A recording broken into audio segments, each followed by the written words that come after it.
So, good midday, everyone. Welcome to Marta Center to participate our lunch uh, lunch debate. Today, in these days, it's very soon 3.5 years since the war in Ukraine has started. So already long time. We in the Marta Center we have actually worked and followed and focused on Ukraine a long time before, in the discussion about Eastern partnerships, its dynamics. Then from Maidan revolutions, we launched for 2 years a program called Ukraine Reforms, trying to contribute to the debate and experience on Ukrainian economic reforms and social reforms, bringing politicians from Central Europe, let's say, to Ukraine to discuss about their experiences on economic reforms. Then, of course, unfortunately, the war came. And since then, we have been, actually, many of you who are around the table, we have been working together to discuss about the developments in Ukraine, to promote the cause of Ukraine. We have worked with the NGOs, we have worked with Ukrainian civil society, Ukrainian permanent representation, all of that, politicians, and we do continue to do so. However, today's debate and discussion is it's of the topic which we have not often touched in the Martin Center, but we should have, but we are doing it now. It's a topic, it's a sensitive, it's emotional, and we think it's it's important.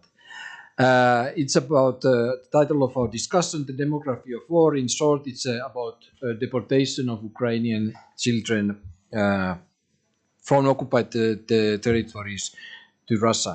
In short, as we know, there's nearly 20,000 children, at least what we know registered, which have been deported from occupied territories to Russia. Mostly on economic, from the families which are in a weaker social position, disabled children, often from families of military background. They have taken to Russia, but meanwhile also their records have been cleaned, the birth certificate has been changed, even the names. Meanwhile, they have faced, I guess we could call it Russification. They have been denied of using their own language, been educated to be, what Putin wants the Russians to be. So that's our main our discussion today. Of course, just to underline, this is not just some hearsay. There's various reports of Organization of Security and Cooperation in Europe, Parliamentary Assembly, made extensive report on the on topic.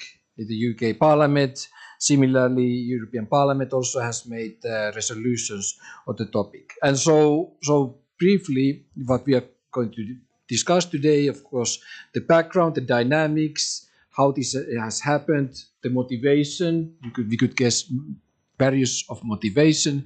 First of all, we know that in Russia you have a demographic challenge.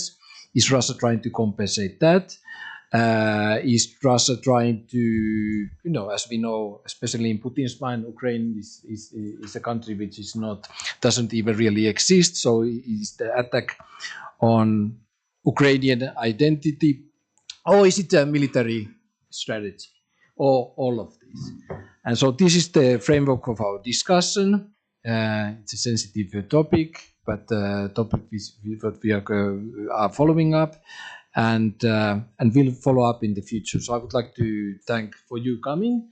Also the speakers, which are going to be introduced by Vit Novotny, our senior research officer, who is also going to moderate our discussion. So welcome the speakers, and also online viewers, welcome. And Vit, floor is yours. Thank you, Tommy. So welcome to this event. Yeah, we have the opportunity to discuss a topic that is difficult to discuss, forced deportations of children from Ukraine to Russia. I will first introduce our two speakers. To my immediate right, Mark Leite is a former BBC defense correspondent, former NATO spokesman, director of communications at the Supreme Headquarters Allied Powers Europe, and now the director of the Strathcom Academy, a specialized training agency. He's also an advisor to the PR Army, a global network of Ukrainian activists that helped the Martin Center put together this event. Tamila Tasheva, member of parliament, has been part of the Ukrainian parliament as of December 2024. Until then, she was the Ukrainian president's permanent representative in the Autonomous Republic of Crimea. In that post, she focused, among other things, on the rights of victims of persecution, civilian hostages, and prisoners of war. Before that, she was active in Crimea SOS, which is an NGO to help internally displaced persons from Crimea and Donbas. We will start with brief statements by both speakers. We'll start with you, Tamila Tasheva. We have about 5 minutes for an introductory statement.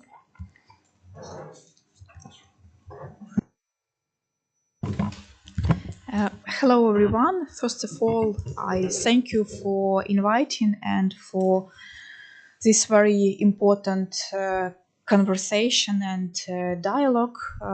It's important for Ukrainians because the problem of forced deportation of Ukrainian children, it's maybe one of the most sensitive for all Ukrainians. I'm head of subcommittee of restoration of state authorities and local self-government in the temporarily occupied territories. And after my position as a special envoy of President Zelensky for Crimean issue, I continue to work in a parliament with the issue of temporarily occupied territories. And I myself, I'm Crimean Tatar. I'm from Crimea originally. I'm born in Uzbekistan because I'm Crimean Tatar and my family are deported in 1944. And actually, many Crimean Tatars, or not many, but all Crimean Tatars very good understand what is deportation and why important to highlight and to speak always about these crimes.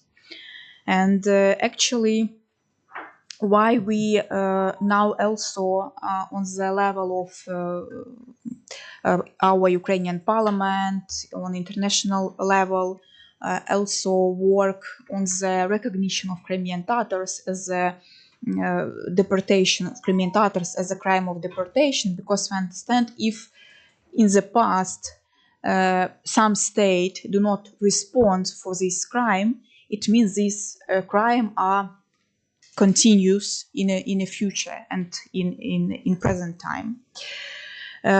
Actually, when we say about forced deportation of children, it's not new and what has happened after 2022. It started from Crimea from 2014, and it's important to mention always about that. And actually, many another crimes, what we have now at newly captured territories in Kherson region, in Zaporizhia region, even in newly captured territories in Luhansk and Donetsk region, it's start from Crimea. And Russia use absolutely the same, we say, playbook, what they did it in Crimea in 2014. For example, it's enforced disappeared people, it's kidnapping and adoption of Ukrainian children, it's killing and persecution of Ukrainian activists, it's tortures. All this started from Crimea, and then they use these absolutely methods and tactics the newly captured territories. What they do, Russians do in Crimea against Ukrainian children, they use different stimulation programs for Russian families I even remember the name of this program. It's a Train of Hope, when they organize like a train trip from Russia to Crimea, or bus trip, when they take Russian families to Crimea. They choose the children from orphanages or from and other places where our children stay, and then they adopt these children, and we don't have any information about where all these our children who are adopted by Russian families now. But of course, it's a beginning of this Russian crime against our Ukrainian nation and Ukrainian children. Actually, today we will discuss the numbers. I don't like the numbers because it's always about names, exact names, families of these children. But approximately it's 19,500 cases, which is confirmed by UN. But our ombudsman office, they say it's more than 50,000 people, children, who are kidnapped and deported to the Russian territory from occupied territories, from different occupied territories, because it's also important to explain all these processes. For example, when we say about children from Mariupol, or when we say about children from Kherson or Zaporizhia, how it look like, this process. They take children to the buses. They say that it's a humanitarian issue, and they try to support and help for these families. Take these children to the different occupied territories. But for example, when we say about Kherson and Zaporizhia, it's to Crimea at first stage, and then they take these children to Russian Federation. In Crimea, they organize different camps, like a summer camps, they say, where they organize indoctrination of children. They use different teachers from Crimean schools. They give them guns in the hands and explain that in Ukraine a war, that is why you don't have possibility to stay with your family. They are nationalists, banderas, etc., etc. It's a lot of different propaganda, which is in the minds of our Ukrainian children. And then they take these children from Crimea or another occupied territory to Russia and adopt. Absolutely agree that they change the names even of our children. They change different documents, even birth certificate for these children, and they don't give the possibility for the families to unite between children and families. Of course, it's a lot of different difficult cases when, for example, children don't have families. For example, parents are dying. But in these cases, guarantors for these children are the state. And states say, yes, okay, we are ready to take our children because we are guarantors for this for these children. But Russia, of course, don't give these possibilities. Let me give you only one else example. Yes, I understand.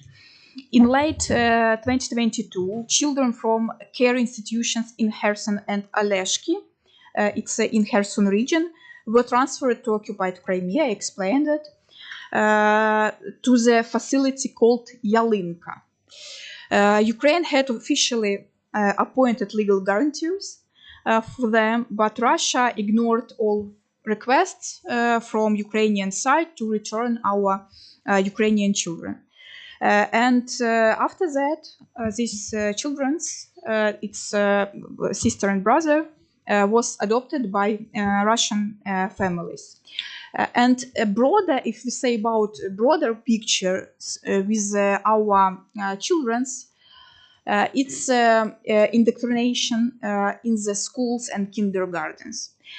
It's a huge problem because it's thousands of different small groups which called Armia, where they indoctrinate mindsets of our people. It means that they clean up identity of Ukrainian or Crimean Tatar children, and we need to also speak about that, not only about kidnapped children and illegally transferring of our children, but also how we work with indoctrinations of mindsets of our children. Here I stop maybe, and then I will give some another comments. Thank you. Thank you, Mr. Shiva, and we'll get to more details in the subsequent section of the event. Now, Mark Vaiti, floor is yours. I'm looking at the history, and I want to expand not just to the children, but go beyond to the adults as well, because it relates. Yeah. Two quick quotes. E.H. Carr, historian. History is an unending dialogue between the present and the past. George Orwell. Who controls the past controls the future. Who controls the present controls the past. Do not underestimate the role of narrative and history in what's going on. What is going on is consistent with centuries of Russian history, and in particular Stalinist. We know what the Russians are doing and why they do it, because Russia and the Soviet Union and its previous guys have done this many times, not just to Ukrainians and not just to foreigners, because the Soviet Union, a big country, as we all know, often solved its problems of control through internal exile. So I just want to look briefly at giving you an idea of just how pervasive this policy of deportation is. 1935, 7,000 to 9,000 Finns. 1936, 37,500 Poles. 1937, 175,000 Koreans. It's not just Westerners who goes. 1940, 250,000 Poles. 1941, 40,000 Estonians, Latvians, and Lithuanians. 1941, 1.2 million Russian Germans. 1943, Turkish speakers, 69,000. 1943, Kamyaks, 93,000. 1944, Chechen and Ingush, 478,000. 1944, 38,000 Balkars. 1944, 190,000 Crimean Tartars. Other non-Slavic people. It goes on and on and on. And in particular, it goes on to the Baltics. The Baltics are particularly important in that sense because they suffered, but also how they reacted suffered. So in 1941, just after the takeover, 34,000 men and women children from Lithuania, Estonia, and Latvia. Remember, smallish countries or large countries, small populations. After the reoccupation between 1944 and 1952, estimates 124,000 Estonians, 136,000 from Latvia, 5,000 from Lithuania. And I'll come back to one of the consequences of that. All done for a very clear reason. And the Serov instructions after the 1940 taking over of the Baltics said on the procedure for carrying out the deportation of anti-Soviet elements from Lithuania, Latvia, and Estonia. So that's where you get it. And then you come to Ukraine itself, which suffered more than anyone. Between 1930 and 36, 68,000 peasant families were taken out. And of course, you have the Holodomor, which is a forced famine on the people. And then you go from 44 to 51, 750,000 Ukrainians evicted. So what you're looking at here is something which we need to move beyond thinking the present, but also even thinking 20,000. This is millions. This is every country the Soviets and now the Russians have ever touched as a matter of policy. And when it comes to children, they're aping the Nazis, because the Nazis kidnapped children for forced Aryanization. So, for instance, 20 to 200,000 children from Poland. We don't really know the numbers. Even within the Soviet Union, 20,000. 10,000 from Western and Southwestern Europe. And with Ukraine, it's easy because they consider that Ukrainians don't exist, but they are Slavs. So what they do is they take Slavs and they strip out the Ukrainian and put in the Russian, which they believe they naturally are. And they're teaching them to use weapons. It's not just forced assimilation. Recently, evidence that they're teaching them how to operate drones. We know why they would be operating drones. So why are they doing it? Control. Depopulation of areas which they take over, extermination and movement of dissidents, and then repopulation. Because repopulation is important. In the Baltics, the war after the war in Lithuania prevented many Soviets coming in. As a result, Lithuania only has about 2 or 3% Russian speakers. In Estonia and Latvia, they repopulated. 20% plus of the population are Russian speakers. And they were imported Russian speakers. And we have all seen the problems that Estonia and Latvia have and could have if the Russians win in Ukraine. So what? First of all, it's a war crime. We can argue whether it's genocide or not, because genocide is horribly, I believe it is, but I don't believe that we should focus on it. It is a war crime, and not enough emphasis is put on that. It also strips away, and it's important, I'm a narrative person, I'm a communicator, it strips away the NATO excuse. NATO did not exist in Stalin's time before he deported millions of people. It is not, what they are doing now is nothing to do with alleged nonsensical fear of NATO enlargement. So it strips away that excuse, which many stupid or biased people use against us. It is a demonstrable historical policy. So whenever they talk about doing a deal, there is no deal to be done.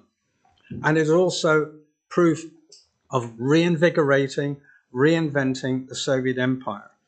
Recently, Putin said, wherever a Russian soldier puts his foot, that is ours. So these all link in to the deportation because it's part of a picture.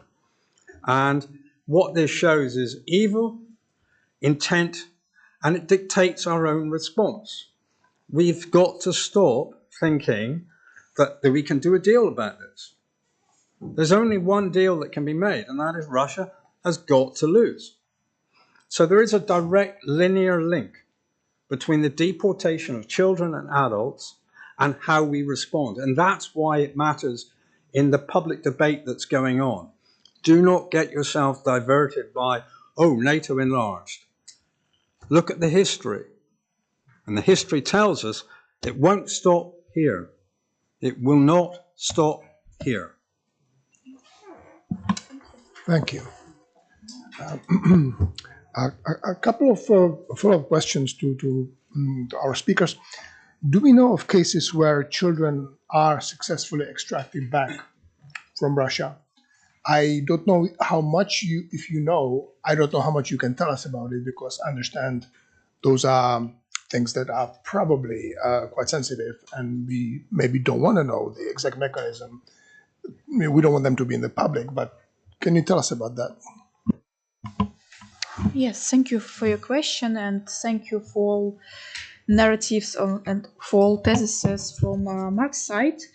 I totally, absolutely, totally agree, and it's a huge colonization and colonization or trying of colonization of different territories, and of course Ukraine, and it's another, of course, discussion, but we also need to understand it. It's imperial thinking and colonization policy against neighbors, actually. But if I may, I answer for your question. Ukraine, for Ukraine, it's important, of course, to protect our children, and we establish different international mechanisms between our allies, and this program, president programs, Bring Kids Back UA, or we, with our allies, establish and launch the International Coalition for the Return of Ukrainian Children. But it's not enough. We really understand it. I say about these numbers, it's or 20,000 or 50 or even more, or when we say about occupied territories, but we return only 1,300 persons, 300 children. It's not enough for our society, or for all children, for each children or family. Of course, we use different mechanisms. One of them, we include in negotiation group countries from Global South. It's Saudi Arabia, it's Qatar, and it's Emirates, because they include in negotiation and mediation this group between Ukraine and Russian side. But it's it's always one person, 2, 5 children, and we understand that now we not on the level what we need. Okay, thank you. Mark, do you have a comment to make? Yeah, I think one of the things we have to acknowledge, we are not going to get either the children or the adults back until this war ends. We might get few, just like prisoner returns, POW returns. And that's one of the things that we need to look at when you see the debates about a peace deal, which is very territorial done. We'll leave the Russians with Eastern Ukraine or Crimea. And it doesn't get to the fact. There's probably 1 million Ukrainians, adults and children, who are now in Russia, many of them in places like Serbia. There is also a failure on the part of the NGOs, is because they are not shouting loud and long about these people. Where are they? I mean, the PR Army, which I'm an advisor to, has got its Where Are Our People campaign. And that's based literally, where are they? We know they're not in Ukraine. Where are they? And that is a war crime in itself. So in the end, part of the solution, getting our people back, getting Ukrainians back, is requiring a solution to the war. And Zelensky, in his 10 points, which came out in 23, I think, number 4 in those 10 points is the return. It's return, So it's intrinsically linked. So when you talk about how do we end this, it's not just if you decide to give them Ukraine, or if you decide to give them Crimea. Are we getting our people back? Thank you, Mark. I will now open the floor to your questions, comments. Please, first of all, use the microphone so that the sound is transmitted to our live stream. Second, please give us your name and briefly your position, and be brief as to your question or comment. Robert, you had a question. Thank you. Thank you for organizing this as well. I just wanted to make figures matter. thank you, Mark, and for talking about this also from a certain historical perspective. It's not to take away the urgency of the topic because it's the Ukrainian children who are deported. But just to give you, there are some figures when it comes to Poland, and we had the misfortune of being subjected to this genocidal policy. Genocide itself was a term coined and promoted by a Polish survivor. Germans deported about 200,000 children. Russians, well, just in the first wave, 1940, it's 140,000. It's a lot. The figures for the returns are not very encouraging. As far as the Russian figures, it's a bit muddy, but for German, those children who have been, and one has to understand, some of them have been deported, expelled for Nazification, Germanification, or Russification, but some Germans send them literally directly to the concentration camps. So the percentage, as far as the German figures, are about 15-20% after the war. That's right. And one more comment, because I think it is important. You didn't mention, I understand this was very short. Some people find it strange, but the Putin regime is actually inflating the figures of children, what they call being evacuated. Why are they doing this? Well, again, genocide, and is premeditated. You have laws which have been enacted in Russia which make it much easier, particularly in 23, to strip the children have no say, even because that also categorizes children without any parents or anybody looking after children, just on their own. But the Russians do it because they want to muddy the waters, because they claim, well, figures are even larger, bigger than Ukrainians say, because we had to evacuate those children because they were in danger, etc. And one has to remember this as well. That's why this issue that you have raised in terms of repatriation and knowing what happens then is absolutely fundamental, because figures alone, as always, can be subject to. I'm happy to say a few more words, but I leave it to this thing. Thank you. Thank you. Is there another? There's a question there, Teona. Yes, good afternoon. Thank you very much for organizing this event. I'm Tiona from the Research Associate at the Martin Center. So my question is related to the EU's role. So what kind of role has the EU played in supporting the returning of the children, and what do you think can be done beyond these efforts? And second, perhaps from both speakers' perspective, of course, you mentioned demography, and this is one of the reasons, but there is another reason that you have also highlighted. It's the imperialist and colonial ambitions of Russia. So to what extent do you think that these two are the main reasons, or do you think that there are also other hidden reasons also that Russia is exploiting these children also in the future for them to become the loyalists of the regime, but also potentially involving them in the army and the Russification process, which is unfortunately ongoing? I'll see if there's another question or comment in the room. There's a lady there, please. Hello, sorry, Marita Mentzelopoulou from EPRS, the Research Service of the Parliament. Mainly, I would have a question, since we have speakers with a bit of inside knowledge, but a bit on the scene. Who are the actors that are helping you out now after this period that since the war has started, for data, but for actually trying to have the children returned to Ukraine? For example, we saw Yale that was able to collect data and help you out a lot. Is this the case now, because the situation has changed a bit? If you can give us some of the actors that are active in the field. Thank you. So there was a comment about Poland. There was a question about the motivations of Russia. I mean, you've addressed some of it, but perhaps there's anything to add. And the question of data and external support. Who wants to go first? You will go first. Yeah. I think you have to look at looking mostly, as you asked, I think, about what the US policy is.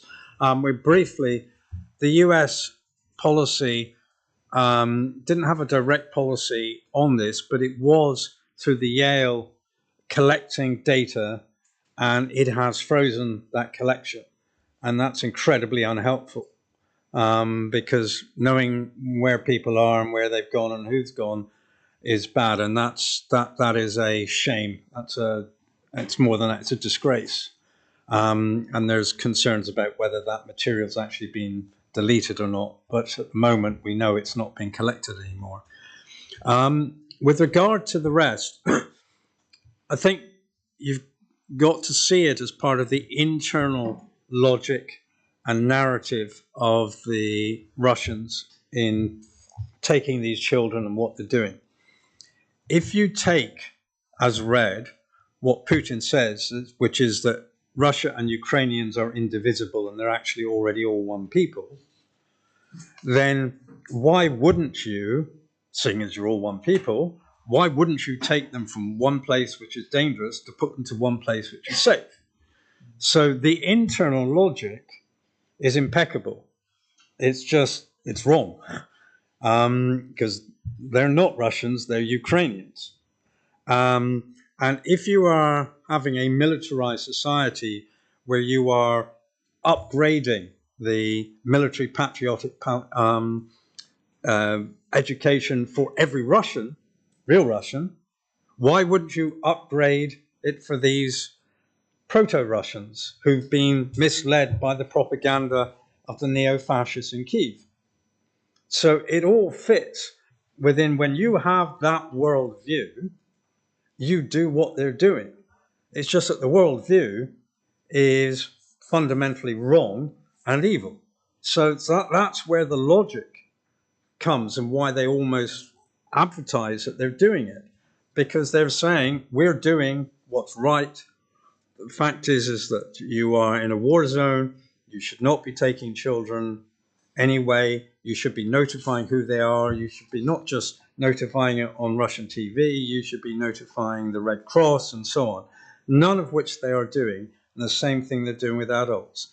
So that's why they're almost advertising it, and that's why when you look at their worldview, it makes sense. It's just that their worldview is not just wrong, it's frankly evil and inimical. If I can just add before I give you the word, I understand there was funding cut from the U.S. government for the collections of data at Yale, and I mean there's a debate to what extent it was deliberate to stop this data collection, but maybe you know, but just a second, I just asked. Well, they knew what they were doing. They cut the funding not just for Yale, they cut the funding for the collection of this data. So whether they realized how stupid it was, how wrong it was, that I can't speak for. But I have everything I'm aware of with Yale is when they cut the funding, it wasn't part of the accident of cutting Yale's funding. They said, stop collecting this data. Right. Okay. Tamila Tasheva, please. Thank you. I maybe start from second question, and I also mentioning about our efforts, Ukrainian efforts for returning Ukrainian children, about this coalition, which include 41 countries, mostly it's European Union countries, but not only. Of course, this presidential initiatives brings Kids Back UA, but we really appreciate for all non-state actors who work with this issue. With PR Army, actually, they work a lot and raise all this information on the high level. Also, we appreciate for Yale, actually, and they, with IPHR, International Partnership for Human Rights, make a really very good report and very good submission to ICC. You know that with ICC now, it's also difficult to with the policy of United States, etc. I do not comment. I am a politician, and it's very difficult to comment from my perspective, of course. But I will share if you need via read this report. It's really very good with these findings of Yale and IPHR. But not only, it's different actors from civil society. For example, in Ukraine, we have a really strong organization, Regional Center for Human Rights, and they work a lot with all this stuff. But I'm totally agree with all my colleagues and with the questions also. It's a broader picture, and it's a genocide crime. I think it's a genocide crime against Ukrainian nation. And deportation of children, it's a part of genocidal policy of Russian Federation against Ukrainians and many other neighbors. Actually, why I also at the beginning of my speech say about that. For example, when we say about Chechnya, the same absolutely about another territories nearby. Mark say a lot about also neighbors in the Baltic state, what they do during Second World War. It's a broader picture, and we need to say about that. And of course, for example, I work also with the families of political prisoners, and many people ask me how to help, how Europeans could help for families. And I always also say we need to stop this war with the victory of Ukraine. And if we do not stop, it's not on the position of Russia, of course. We always have absolutely the same problems with the kidnapping, with the killing, with the tortures, with the politically motivated persecutions. And it's also a part of broader picture when we say about these colonization processes.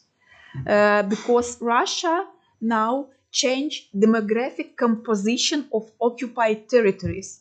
And of course, our people in occupied territories, it's a part of this policy. It's important to say.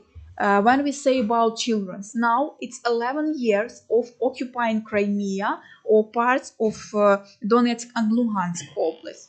And imagine if it's 11 years, when only 6 years or 7 years old boys now conscript, I do not say mobilize, but conscript to Russian army, because it's after 18 years. In Crimea, they organize more than 35 conscription campaigns. It's 2 per year in March or April and in September or October. They mobilized our people.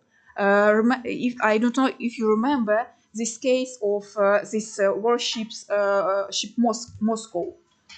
At this warship died few persons who only 18 or 19 years old. They conscript to Russian army, and they forcibly signing contracts and mobilized, and they died at this ship Moscow. And it's illegal according to international law, of course, but they do it. And now it's 11 years of occupation, or 3.5 years of occupation at another territories.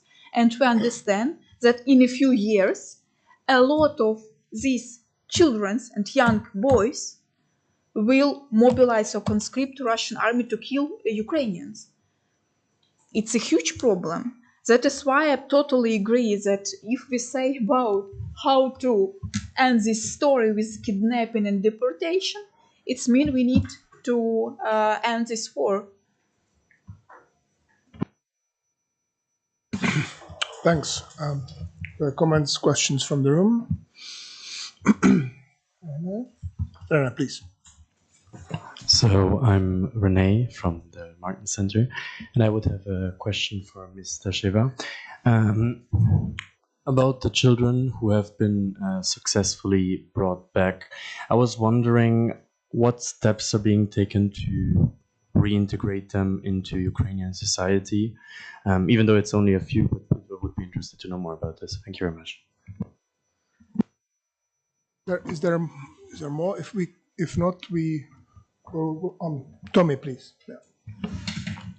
Thank you. Just one, kind of tiny detail. How it's, in practical level, how it's organized. Which children they pick. Is the children who are kind of somehow left loose? Let's say their parents are missing, or they are orphans, or something like that, or do they really, extract them from the families, or how does the selection work? Is there another one? No, so we take these two. The extraction of the children, the kidnapping, the act of kidnapping, and then on the other end, the reintegration. If They do it in different. It's absolutely different cases. Mostly, it's ordinary Ukrainian children in occupied territories, or from orphanages, or from families where one parent could died because of war, but it's not means that these children don't have a guarantors for them, because I explained that if even children don't have a parents or relatives, guarantor for these children is a state. Or, for example, if these children in the orphanages, we are guarantors, the state of Ukraine are guarantors for these children. Russia say it's a humanitarian protection, they say. But of course it's not true, because we have a lot of cases when, for example, mother died, father fight on the battlefield, but family from occupied territory or at permanent, not permanent, but for some time they on the occupied territory. We know the case when father say, I could take my children's at home, but Russia say this person, this soldier, Ukrainian soldier, must to travel to Russia and to give this biometric, how to say, biomaterials. Yeah. Biometrics, to improving that their father, And he said, no, of course, I do not have possibility to travel because I immediately be arrested, because I am Ukrainian soldier, But it's a lot of another possibilities to send this biometrics, to do some online proving, etc., etc. That is why it's not about humanitarian protection, of course. It's adoption, illegal adoption, and war crime or genocide crime against Ukrainians. And when this is question about different rehabilitation program for Ukrainian children and reintegration programs, it's a good question actually. Because, of course, when we return these 1,300 children, we try to communicate always as a state with or families or these children. We establish different programs for supporting on psychological, physically, medical support in schools also, and we need to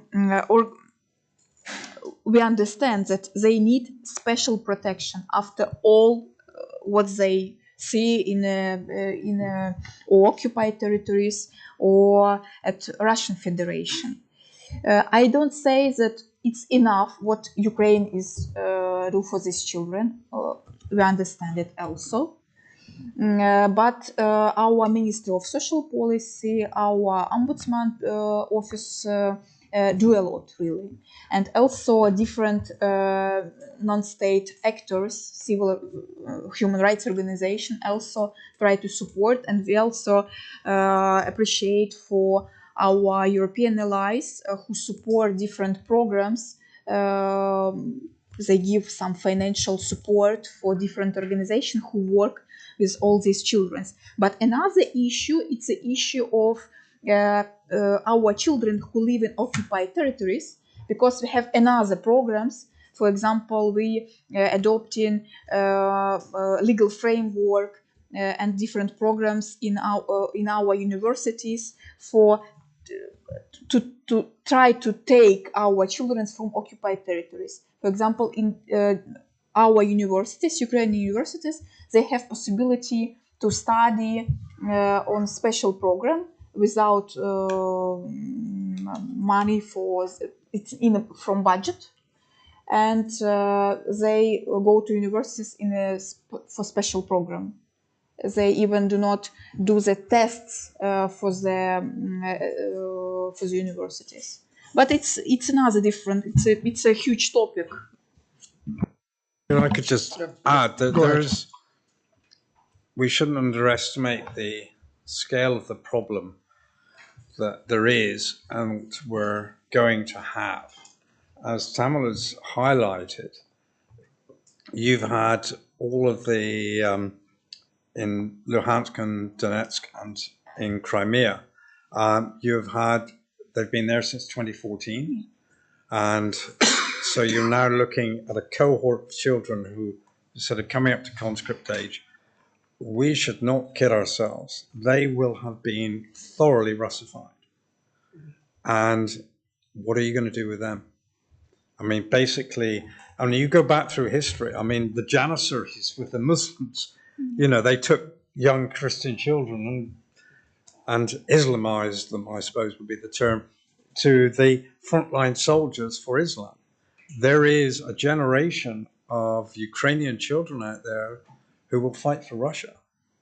And seeing as the prospects at the moment, and I'm speaking as a former defense correspondent, to get back to Luhansk and Donetsk are quite limited. You're going to be looking at a generation, and you already had the Donetsk and Luhansk forces that fought in throughout period of between 2014 and 2022. Since 2022, they were put into the front line. And the reason you don't hear from them so much now is they're dead. Because you see that the Russians treat Russian soldiers as meat. Well, you know, for all they say about Ukrainians and Russians being one, they're the kind of gristle of the meat.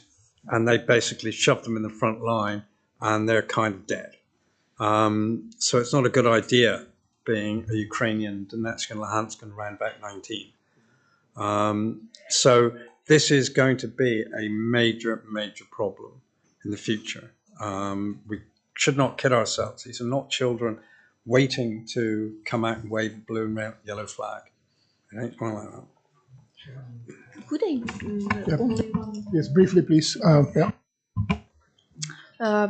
I understand that we don't have enough time. That is why very important to say positive examples also from occupied territories, because I also say that they indoctrinate our children from starting from kindergartens to universities. They conscript, and it's a huge problem. But you know, I work with the issue of Crimea, occupied Crimea, since 2014. And I imagine that after full-scale invasion is starting, many people in occupied territories start to resist and to show their unity with the state. It's incredible. I think it's incredible, and it's a lot of actually young people, only 14 years old, 17 years old. They was persecuted by Russia and their occupying courts. And they say all these children are discredited Russian armed forces, because they have this article in administrative law of Russia, what they do. And the best example I show you. One young boy, he's 11 years old. He's from Kerch. He traveled from Kerch to Yalta. It's the southern coast of Crimea. He rent apartment, 11 years boy, yeah, apartment in Yalta. He go to the market and buy kraska. Not a phone. Kraska. Paint. Paint. Yes, thank you. I'm sorry. Paint, red paint, and he poured this red paint to the portrait of Putin in the city center. After that, he's arrested, of course, and because he's underaged, the responsibility is on his parents. But it's only 11 years old. When Crimea is occupied, he is only born, actually, yes? And we need also to understand that, of course, situation in occupied territories and with our children is difficult. But we have a lot of people, and even the youngest ones, who still support Ukraine. Thank you. It's a nice story. We have 3 minutes left. Robert, please, and then I'll ask you for brief final statements. Sorry, I insist, but it is such an important topic. 3 points. If we got to the stage, what to do, right? First point, right criticism of the U.S. administration for getting through the funds for those who actually do the research and so on. But it's also exposed the fact that the U.S. financial system was by far the biggest. So, in other words, sorry, Europeans and others, please step up now. And time is of essence for the reasons explained. Second point is this issue of, if you like, strategic importance. You know, and we should not forget about this. That's where this moral aspects merge with the strategic ones. In other words, if Ukraine were to lose, make no mistake, this war is not just about territory. It's about demography, it's about resources, and so on. But imagine a situation in which the Putin regime, if it's still there, uses the resources, including demographic ones of Ukraine. And all the calculations that are being done from the point of view of, yes, our collective defense would be even more complicated. That's another reason, right, why Ukraine needs to be helped to win, because that's in our interest. And in order to do that, there are various things that should be done, starting, in my humble view, apart from research, and actually pushing back on some narratives. If this were just the Russian narratives, you know, who cares at some point? But unfortunately, they are being replicated by the people with millions of followers. And even people, I'll say it openly, you know, if you listen to Mr. Witkov, who clearly has no clue what he's talking about the region, ignorance sometimes is not, you know, but it has consequences. And it's sometimes a bit difficult for our Ukrainian friends to speak up because of the obvious, you know, political implications, but others should, because if you don't clarify some of the obvious, you know, ignorance or lies, then you have a problem in terms of policy. Thank you. Thanks. Very brief final statements. One sentence each, please. If you wish. You don't have to. We speak a lot. Thank you for this meeting. Thank you for your interest in, and thank you for support. Thanks. Yeah, just never forget, the Kremlin is once again rewriting its past to deny it. This is policy, it's not random cruelty. So when it's policy going back centuries, it ain't going to change. And that means how we respond to it must take that as a geostrategic necessity. Russia cannot win. You want to save the children, Ukraine needs support. I apologize. Tommy, can you?